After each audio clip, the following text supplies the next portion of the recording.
महाबळेश्वर गिरिस्थान नगर परिषदेची महत्त्वपूर्ण सर्वसाधारण सभा गुरुवार दिनांक 30/4/2016 रोजी नगर परिषदेच्या सभागृहात नगराध्यक्ष श्री सुनील लक्ष्मण शिंदे यांच्या अध्यक्षतेखाली संपन्न झाली। या सभेमध्ये शहरातील रस्ते, पाणी पुरवठा, शिक्षण आणि स्वच्छता यांसारख्या 25हून अधिक विकास कामांच्या विषयांवर सविस्तर चर्चा करून महत्त्वपूर्ण निर्णय घेण्यात आले।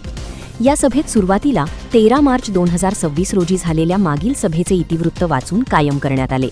त्यानंतर शहराच्या दृष्टीने महत्त्वाच्या असलेल्या अनेक योजनांवर चर्चा करण्यात आली। जननी माता आणि गुरुदेव दत्त हाऊसिंग सोसायटीमध्ये पिण्याच्या पाण्याची नवीन टाकी बांधणे तसेच कारवी आळा येथे नवीन बोरवेल घेण्याबाबत सकारात्मक निर्णय घेण्यात आला। रस्ता अनुदान योजनेअंतर्गत विविध रस्त्यांची कामे सुचवण्यावरही भर देण्यात आला।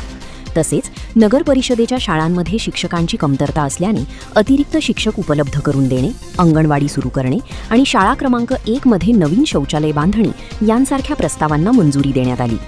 नगर परिषदेच्या कायम कर्मचाऱ्यांसाठी समूह आरोग्य विमा योजना म्हणजेच ग्रुप हेल्थ इन्शुरन्स पॉलिसी लागू करण्याचा एक अत्यंत महत्त्वाचा आणि कल्याणकारी निर्णय या सभेत घेण्यात आला।